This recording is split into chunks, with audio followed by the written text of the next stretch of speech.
Welcome to the After Chat. I'm Michael. I'm Ellis. I'm Madison. And today we are going to be talking about the things that we've resolved to do in the new year. You ready? Oh, yeah. Let's go. Let's do it. Welcome to the After Chat. Real questions. Real talk. Real life.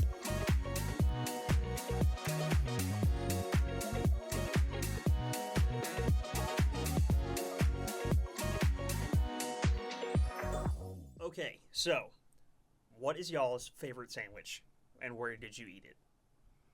I'm going to go like super classic. Okay. And I'm sorry because I know it's boring, but Chick-fil-A.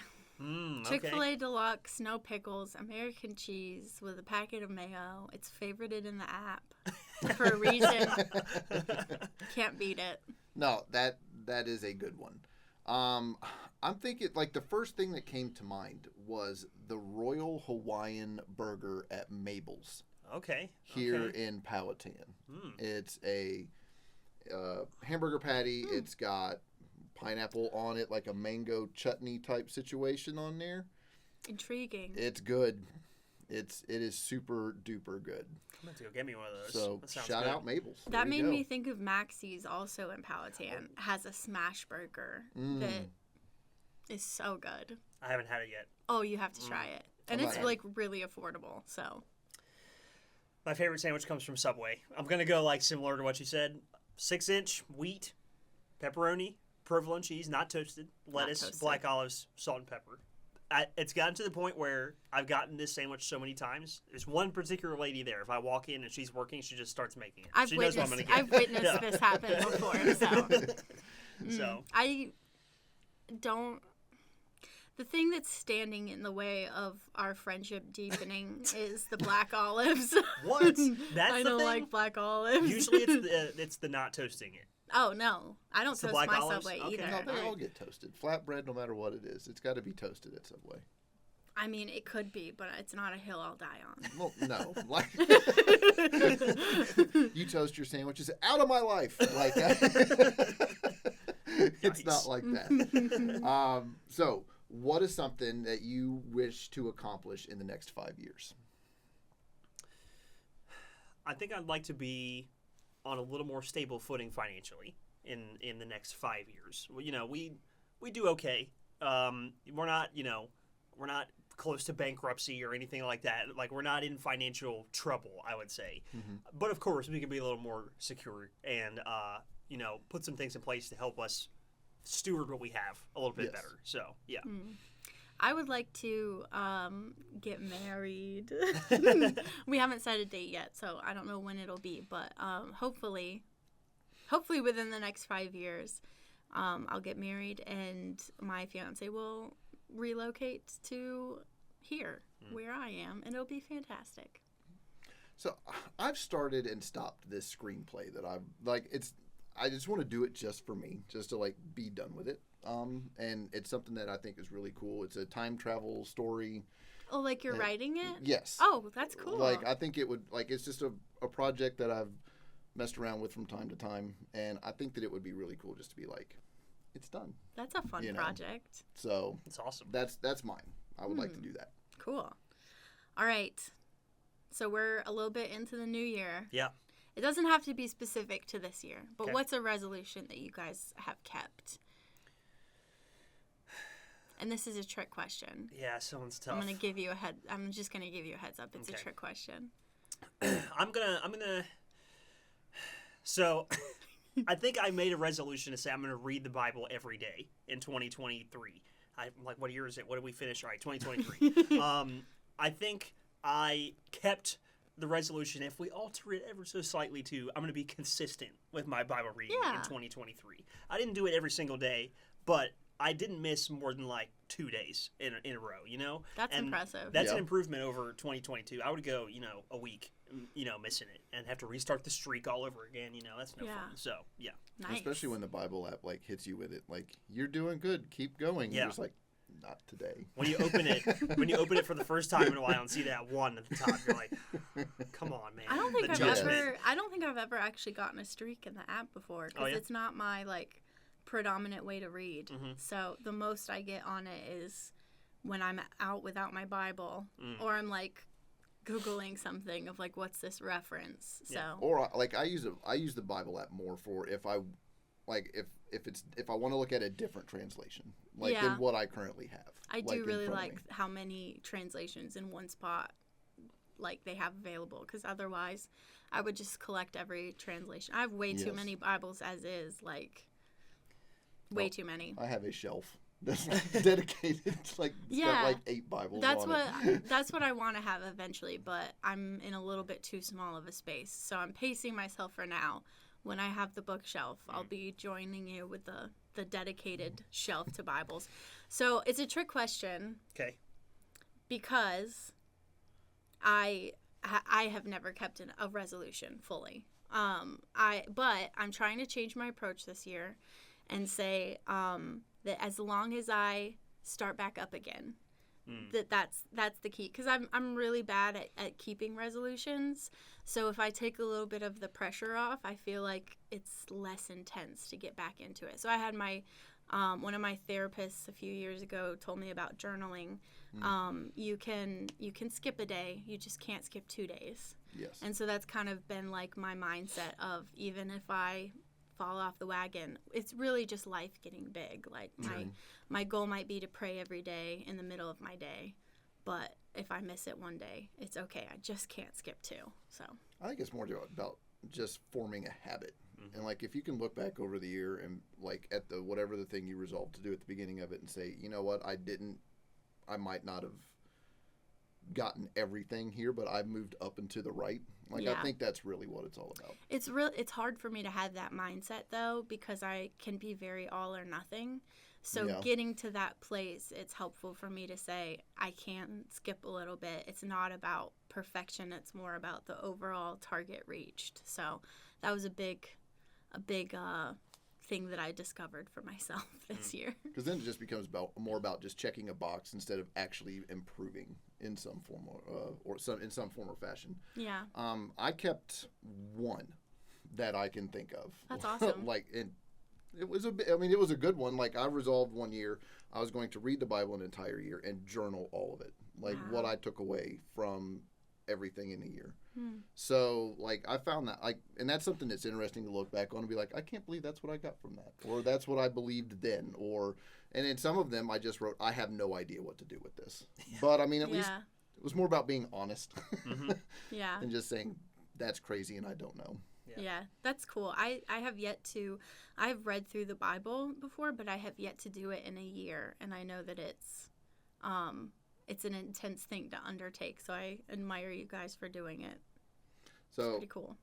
So the way that this episode is going to work, we're going to be revisiting our Are You Healthy episode and the results of our 3 gauges test. So if you haven't watched that episode yet, it would behoove you to go back. Sorry. Whoops. I didn't realize that was out loud. So it would behoove you to go back and watch that episode because it's going to feed into what we're talking about here today. So, Madison, tell us all about your results from the 3 gauges test. So my results showed me that I needed to spend some more time putting some effort into my spiritual routine because I had realized I saw some red flags of life is getting busy and some of my normal habits are kind of falling to the wayside, and I wanted to get some balance back into my everyday so that I could have a clear enough head and dedicate that time in the mornings and then also in the evenings. I wanted to just get back to my normal time with God, and that takes balancing the rest of my day better. And the second thing was I wanted to spend some more time finding ways to move my body that were peaceful and good for me.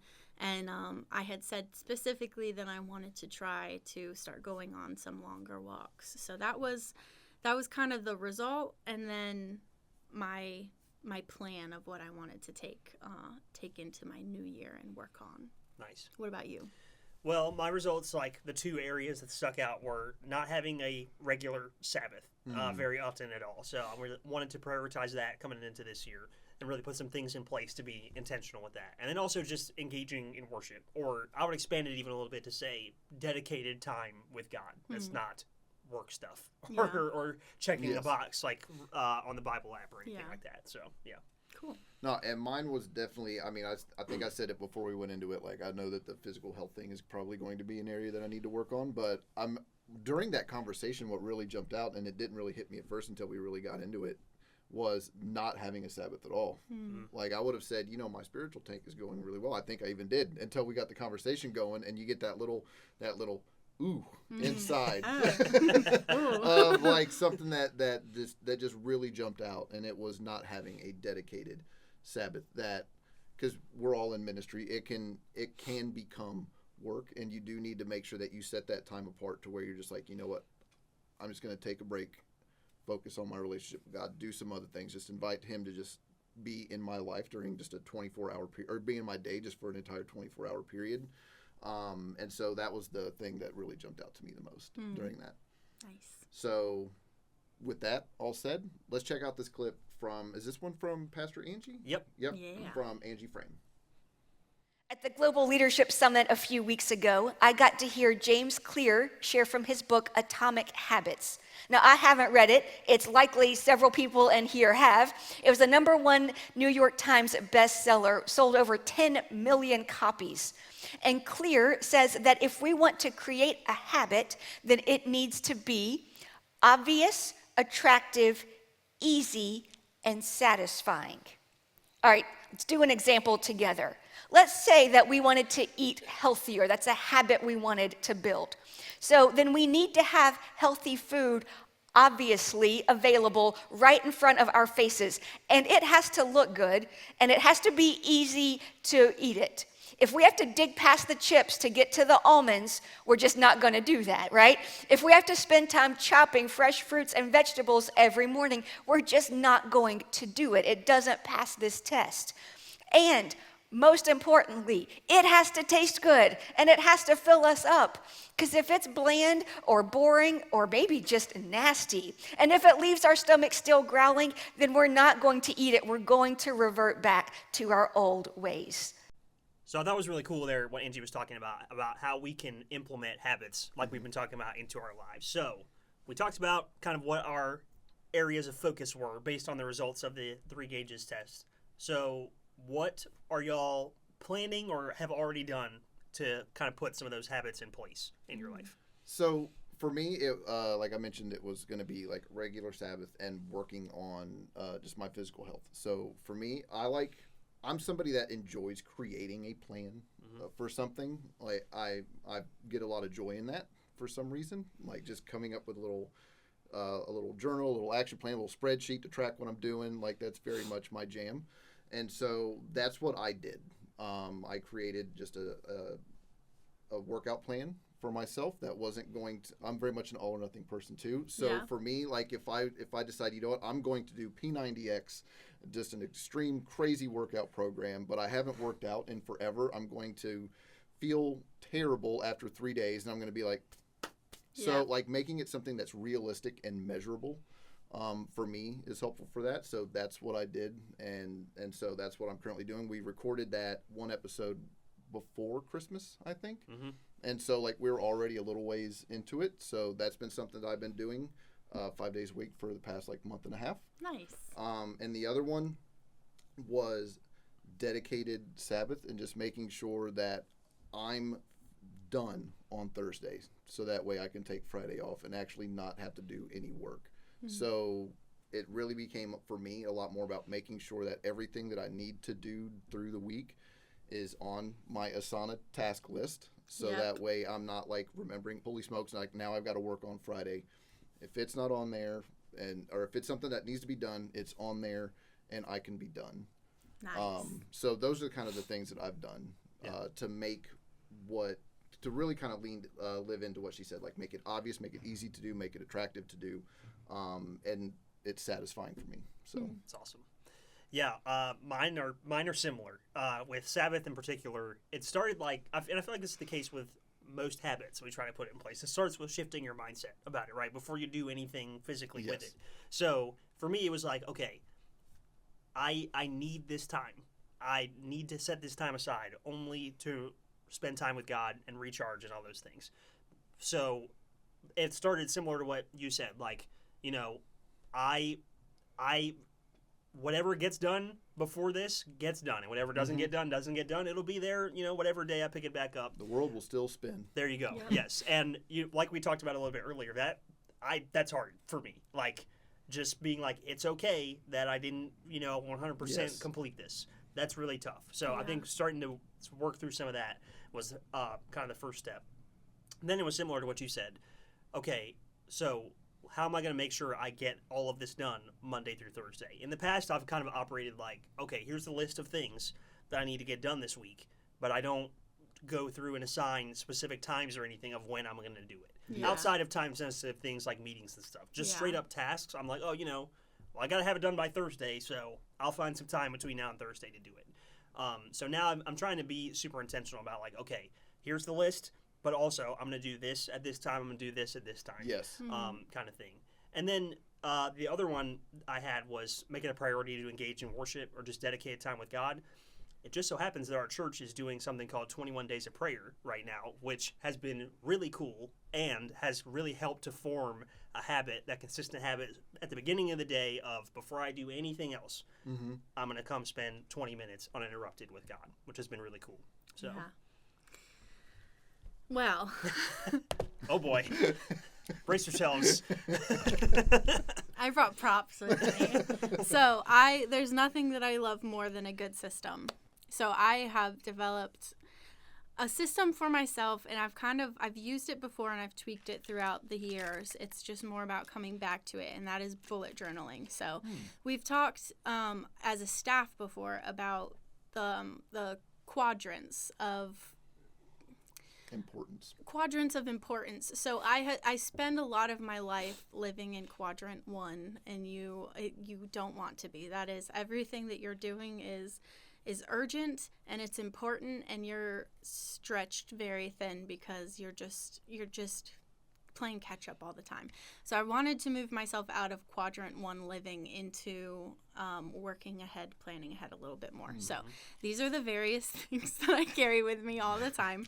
And this is my journal, Books a Million. We do not, what is the phrase that we say? We do not endorse Books a Million. Well, we neither. Yes, we can go that route. I was trying we to also make a don't joke, affirm it. but No, I got just, you. I just didn't get there all the way. Okay, so I have my system for bullet journaling, and I have a dedicated page for the day, and I call it this is my brain dump page, and so I set my intentions for the day, the night before or the morning of, and I kind of will specify, what do I need out of this day? Is it going to be a long day? Is it going to be a crazy intense day? I have highlighters involved. It's this whole thing. So I have my daily, if it pops in my brain, I write it down, plan out my day, and that helps me exist with some more margin. And then I have some more sections for if I have meeting notes and stuff, and reflections, just stuff like that. So it's more than just. So you do work, you take that into meetings and jot notes for meetings in it? Okay. Yeah, so I have the meeting notes is kind of more like my goals for the year. We do on staff here, we kind of we do this annual thing that's our growth management plan, where we are supposed to set goals for ourselves for the year. So something like that I would kind of put in my notes, or if we had a focus that we wanted to have for the year, or for a thematic goal for a chunk of time, then I would kind of have it easy to reference. So my daily page is it's leave it here, find a home for it later, set intentions, complete tasks, brain dump, journal, record, etc. And it's something that I've used before, and it's really helpful. Even if it's I'm having a big feeling about something, but I don't have time to dig into it right now, then I have a spot that I can just put it and come back to it later. And then I get to go back through it with my various highlighters, and I get to kind of code things. So If it's brown, then it's like a memory or a quote that I love that I might want to find later.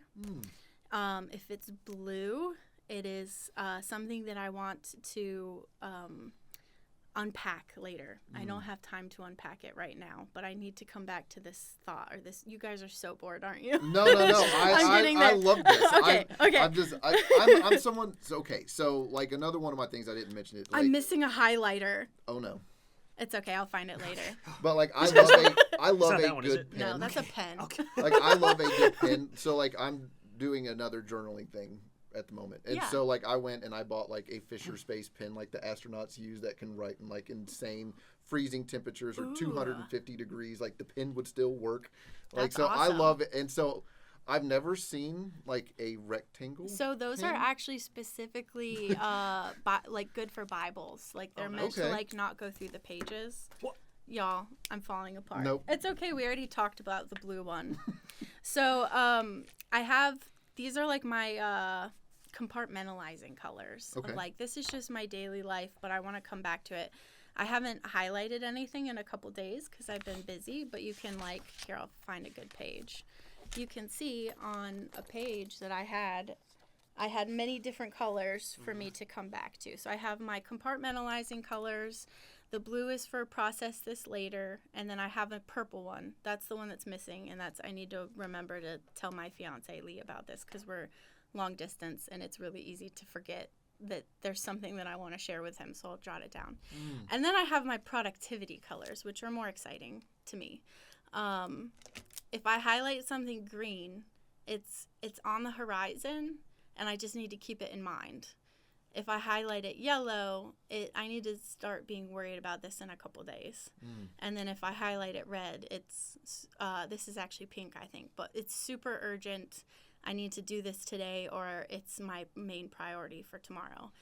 And then I can kind of flip back through and see, here's something that's highlighted yellow, but I haven't crossed it out yet. What is this for? Danny, the guy who runs sound on my team, his 1-year work anniversary is coming up soon. And so I need to keep that in mind. I don't have to do anything with it yet, but I need to keep it in my brain. So that's my bullet journaling. I have more. Honestly, my prevailing thought right now is I'm really glad I went before you. 'Cause I feel like you would be wiping the floor with me otherwise. So. Yes. And I'm also mega impressed. There's no lines in that journal, but like you wrote remarkably straight. Thank you. I I wasn't can't. so that I wasn't actually trying to. Everything goes at like a 35-degree angle down. That's actually so I've had problems with bullet journaling before. If you have seen the way that people will bullet journal, they will get super artistically into it. And I would stop bullet journaling because it didn't look pretty. And so I wrote for myself, journal aesthetics and spelling don't matter. This book has no audience to please. And I also kind of wrote, because I will find myself thinking things recently that's like, this would be a great Instagram post. And I'm like, Why? and I think that no one else does. And so I'm noticing like I'm craving an audience in some way that I don't normally do. And so I'm like, I don't know what that is.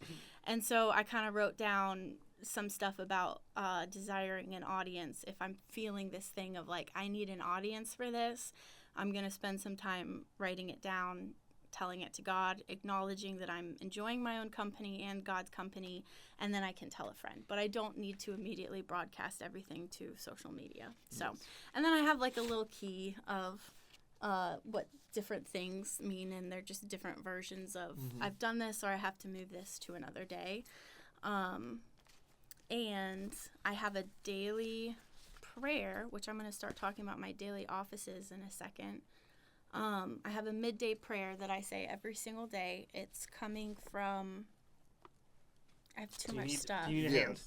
It's coming from this book, which is it's Common Prayer, a liturgy for ordinary radicals. I'm really into liturgy right now, and this was like a daily book that one of my friends got me for my birthday. And the midday prayer is awesome, so I wrote it in the back of my book, so I always have it with me, and I don't have to carry the book around and tear it up because it's nice. So there's my bullet journaling. Check. Here is my other system. So a big part of my struggling to exist and take care of myself well is I have ADHD, and it's executive functioning is pretty much non-existent, which is being able to like stay on task, on time, focused, not be overly sensitive. Like there's a lot that my brain doesn't do without me tricking my brain into doing that. So I have 3 keychains, and this is probably going to be loud for the mic. I have 3 keychains that are for different times in the day, and they have different tasks on them, and they're like checklist keychains. Oh, so cool. I can mark them. So they're all on various versions of ponytail holders because I didn't have anything else to put them on my wrist with. So my first one in the morning, I unfortunately did not finish it today. I didn't do 2 chores in the morning, but it's okay. So my tasks are, there's some of them are spiritual with like doing my morning reading and prayer, but some of them are practical, like brushing my teeth. Hi. Yes, I'm 27 years old, and I still have to put on a to-do list twice a day to brush my teeth. Don't be ashamed of it. My one in the middle of the day is on a necklace, and it has a little fidget toy attached to it. I'm making it attractive. And I have my midday prayer on here, and then I have stuff like check texts, polos. It's an app, Marco Polo, that we use on staff. Check my emails, things that I literally don't remember to do unless it's attached to my body, and I can't take this off until all of the tasks are done. And the last task is to put on the next one. So I don't get to take these keychains off until I'm at home and I am in bed for the night and I'm doing my evening prayer. Done with those. And then my daily offices, I'm doing, I don't actually know where the term daily offices came from, but I know that it is a term used for the time that you spend that's calendared with God. So I'm doing 3 times a day now, which is a first for me, and that like I've gone in and out of prayer with God like throughout the day, but I have not set aside a dedicated chunk of my afternoon, 20-30 minutes, to sit in silence for a little bit, decompress, and then pray, and it's really helped. But this common prayer book has a little bit of a devotional every day, some reading to do in the Bible, and a prayer. And it's designed to be a corporate prayer, but I enjoy doing it on my own. And then there's the midday prayer, and then there is a daily evening prayer. So it changes. The morning ones change daily, and then these ones change weekly. And there's also some other fun prayers. We were talking about Sabbaths earlier. There's a Sabbath prayer in here that I love.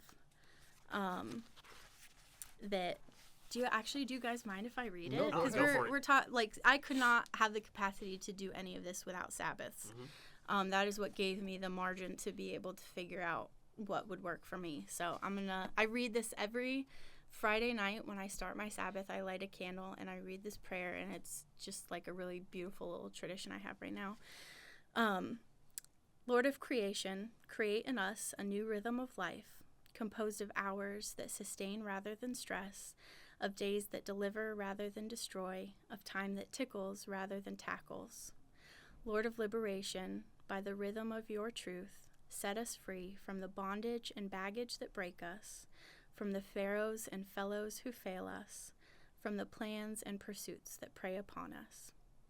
Lord of resurrection, may we be raised into the rhythm of your new life, dead to deceitful calendars, dead to fleeting friend requests, dead to the empty peace of our accomplishments. To our packed full planners we bid peace. To our over-caffeinated consciences we say cease. To our suffocating selves, Lord, grant release. Drowning in a sea of deadlines and death chimes, we rest in you, our lifeline. By your ever-restful grace, allow us to enter your Sabbath rest as your Sabbath rest enters into us. In the name of our Creator, our Liberator, our resurrection and life, we pray. Amen. So, that's kind of, I've stuck with it.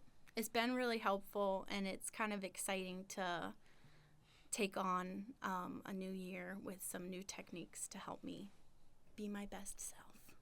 And I think I love all of that, and I really think the one word that kept coming back was like it's just a way to give yourself accountability. Yes. And it gives you checks.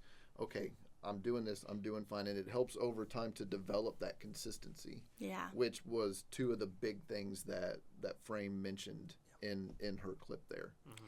Yeah, I think I would be curious to hear your guys' thoughts too.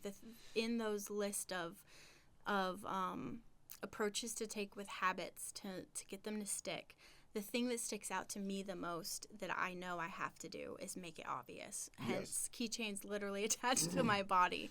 So of the ones that we have, obvious, attractive, easy, satisfying, what one is like the most helpful?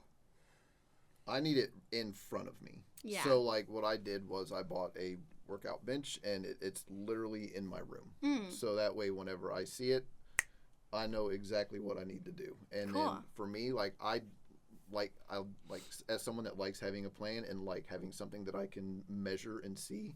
So like on my workout plan that it's printed up, I'm also like I like having like whenever I decided I was going to start journaling, like I bought a Fisher Space pen. Yeah. I went to Books Million. I got a nice little journal, all of those things. So like that's now on my bed, or next to my bed. But it has to be something that's fun and attractive to me personally. So I got a nice little folder. I printed all my things out. It's got on the top of each workout sheet. It has a thing to where I can say, okay, this is how many reps of this I did, how many sets, all of this. So for me, those are the things that make it attractive. Yep. But it has to be in front of my face. Yeah. So something that I see every day that reminds me, similar to this. Yeah. You have to do this. Yeah. Oh yeah. I think if I had to pick one, it would probably be easy. I have to have the things set up so I don't have to put in much extra effort to make it happen, you know? So for Sabbath, like it's something as simple as instead of coming home on Thursday and putting my computer on my desk to charge or whatever, I leave it in my backpack. Yep. I put the backpack in the room, and that's it. I'm not going to touch it till Sunday or whenever. And like that seems like a really small thing, but to have the kind of the mental thing of when I walk back in my office to get whatever, my backpack is closed. My computer's not on the desk. Yep. There's no work stuff going on in here today. Or like I mentioned with 21 Days of Prayer. I mean, I get up and I come here for the last, what's today? Day 9 at the time we're recording this. For the last 9 days, that's what I've done. It makes it really easy to have that habit there, you know? So, and that's, I've already kind of considered like, what does it look like for me to just keep this habit going long term? Just leave my alarm at the same time after we're done pretty much and still have that dedicated time. So. Yeah. I'm also here in the mornings just to help make it happen, but I'm grateful that by default I'm getting to participate in it as well. And I think it's helping.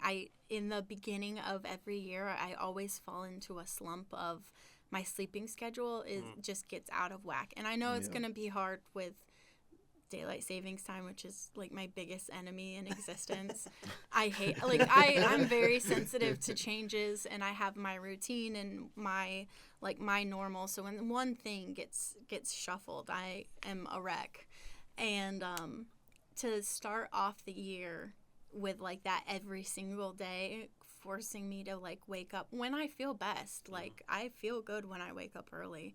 But to have that accountability, like you said, have something that's kind of forcing you. And so maybe for somebody else, it's not 21 Days of Prayer because maybe it's not happening right now. Maybe it's once a week meeting a friend for coffee and just talking through what have you read in the Bible lately? What's it saying to you? But like surrounding yourself with more than just your own brain keeping you on target. No, I really think that's where giving somebody permission to ask you about something, Yes, like helps. Like my people in my small group have permission to ask me, like, dude, have you actually been working out like you say you're going to? Like I love it whenever I can say, like, yeah, like I'm doing the thing, but I appreciate you checking in on me. Or it can remind that them asking you can prompt you to be like, man, no, I'm not, but that little pang of I'm not meeting my own standard or goal is enough to propel you to keep going and get back on track. For sure. Yeah. I think for me, like the thing that's been super important, I've alluded to it, already, is just picking a consistent. It was hard for me to like put a buzzword around this, like a Yeah. consistent rhythm or a consistent pace. Basically, if you go into it gung ho with your expectations is way too high and way too unrealistic, Yes. then it's not going to stick. For example, like let's say we finish up 21 days of prayer, and I'm like, I'm going to keep my alarm here the same day. Well, look, I have never been a morning person ever. Okay, like 7 o'clock is early for me. So for me to be like, yeah, I'm going to get up at 5 every day, that's okay. Maybe chill out. Maybe say Yeah. 2 days out of the week, I'm gonna do this, and then ratchet it up from there, kind of thing. Yes. You have to start with where you're at. Yep. You have to start with where you're at, and then build your way towards where you want to get to. And I think too, having something that's making it attractive could even be like planning ahead of if I take care of myself in XYZ, then I get XYZ. However, I do think that can become unhealthy, especially I'm thinking specifically through the lens of food. I think a lot of people will undo some of the mental work that they have with trying to eat to feel their best with like an all-out, like I'm gonna just eat whatever I want in a day, and then they feel yucky. So I think you have to balance it, but it could be like a non-food or non-entertainment reward where you're then turning around and investing in your Sabbath time of Maymont Park in Richmond, one of my favorite places ever. If I don't plan ahead, I'm never going to end up there on my Sabbath. But if I make it like a little bit of like a reward of like, this is my incentive through the week that I'm working towards, and I'm excited because I know that I feel at peace and relaxed in that atmosphere, and I'm going to connect with God, and it's going to be amazing. Not only am I looking forward to it, but it's giving me motivation to get to that day and that interaction with God and look back on my week and feel proud of what I've accomplished. Yes. So little rewards are never, like I said, I trick myself into everything. Yes. It's just this fun game that I play, but it works. So Well, I thought this was a really good episode. yeah. And cool. we want to hear what you guys are resolved to do in the comments. So leave us a note. And if you give us a review and we read it, we'll hit you up with a super sweet after chat mug. And this was good. It was a good one. All right, we'll see you back next week for another episode of the After Chat. Thanks for joining us for the After Chat. If you enjoyed this episode, share it with others, post about it on social media, or leave a rating and review. To be the first to hear our next episode, be sure to hit the subscribe button and get notifications for new content. You can also follow us on social media on Instagram at PCC Wired and Facebook at Passion Community Church. For additional resources and links, check out the description. Thanks again, and we'll see you next time on The After Chat.